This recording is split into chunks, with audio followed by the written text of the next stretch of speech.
Understand clearly the concept of Damit order zu. When one wants to talk about consequences or purpose, then he can use Damit or zu.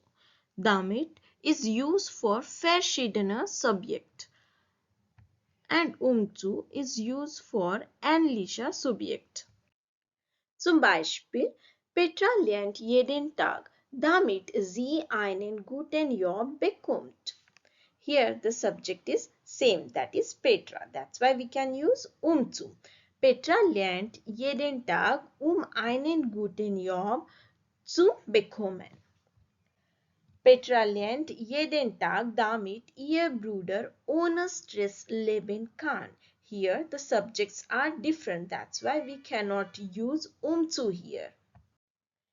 Let's understand more clearly. Ich will viel Geld verdienen, damit ich eine Weltreise machen kann. Here the subject is same. That's why we can use zu.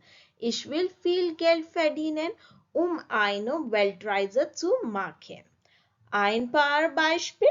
Man muss viel Platz pflanzen, damit jemanden den Sauerstoff einatmen kann. Here the subjects are different. That's why we cannot use zu. Ich will viel Geld verdienen, damit meine Familie einen guten Lebensstil leisten kann. Herzlichen Dank für das Anschauen meines Videos.